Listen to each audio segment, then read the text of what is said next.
Hey guys, I know it's been a while, but I try to push more content in the future frequently on YouTube, and also let me know what topics you want to see so I can make videos around those topics for you. Well, today we're just talking about gear. This is the fancy stuff. It's not all about gear the whole time, but today we're just talking about gear and which rig I use for my run and gun kind of stuff to create videos just like this.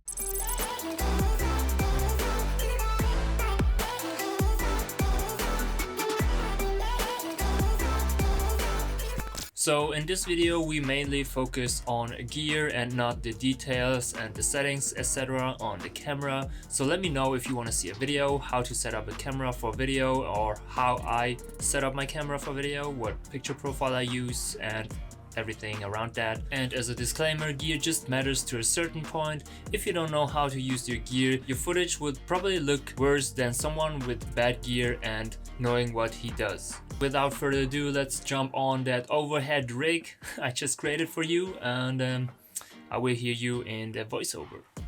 Alright, let's start off with the main compartment of the setup, the camera body.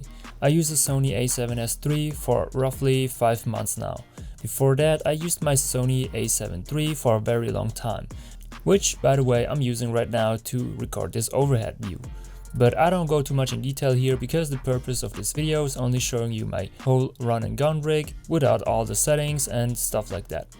That lens that I'm showing you right now is the one that I'm using for like 80% of my work, and it's the 24-70 2.8 from Sigma. This focal length is extremely versatile because you can get environmental shots, close-up shots, and with a f2.8 it has great low light capabilities. And it also has a weather sealing on the inside, as you can see here. So the next compartment is a small rig base cage, and you will see in a minute why I use the cage on my camera.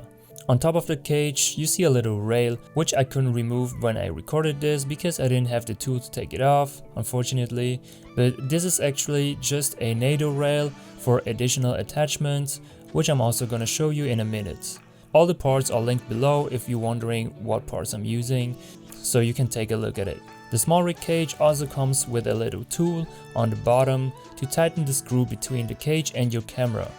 Usually the cage stays on my camera all the time, but I just took it off to show you how you can easily attach it.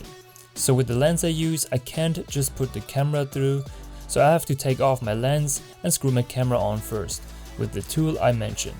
After my camera is on the cage, I can attach my lens. If you want full security, you can also take off the little hinges, which are made for straps, and there are 2 additional screws, but I leave it like that. As you can see, I have full access to my battery compartment, so I can change my batteries with no hassle. Also, the left side is fully accessible, where you can plug in HDMI, audio cables, etc. And of course the monitor also has no limitations after putting on the cage. So here's the reason why I attached that NATO rail on top of my small rig cage, so I can use this top handle, which I can take off and put it on again really quickly, and that comes in very handy when I, for example, want to use my gimbal without putting additional weight on top. This top handle also has an additional function with the next part I'm going to show you. This is a small rig swivel tilt monitor mount. Let me take off the top handle for a second so I can attach it. It's actually pretty easy. You just put it in the front like this and tighten it. And to make it more secure, you can use this tool here, which is attached on the top handle itself, to tighten the screw a little bit more. After mounting that monitor mount, I'm obviously going to put a monitor on top of this rig. The monitor I use is the Atomos Ninja 5, which allows internal recording into a SSD on the monitor itself to record ProRes RAW footage up to 4K, 60 FPS and 12-bit log or 16-bit RAW output from the camera. Usually the A7S III can record up to 10-bit footage in body, which is more than enough. So I mostly use it as an external monitor to check my composition and also my focus, because you will lose sight really quickly on a small camera monitor and recognize little details in post. So my tip, if you don't need that ProRes RAW recording, just get a cheaper external monitor for actually monitoring what you're doing.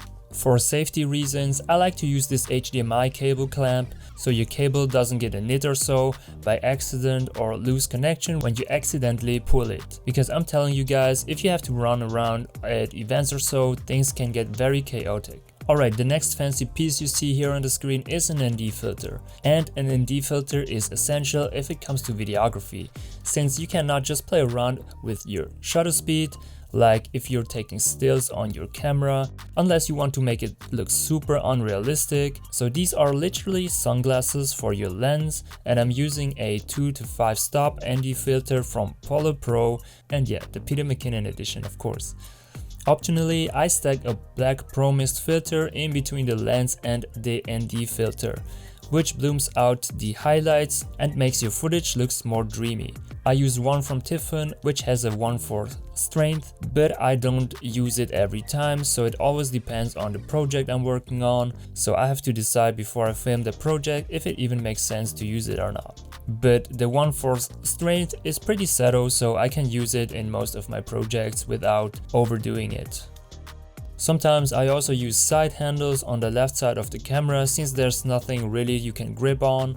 The first one I'm showing you right now is the regular side handle from a small rig, which expands your setup with a cold shoe mount on top. And the second one is a wooden handle, also from small rig, which is extremely comfortable, at least for my hands, to hold it. But I don't use these too often, to be honest, because I use my left hand usually to hold the lens, to adjust the focus or change the focal length. But this is how it would look like if you would attach it on your rig. So I'm telling you, if you're getting this camera, you also need super fast SD cards. Fast as fuck, boy.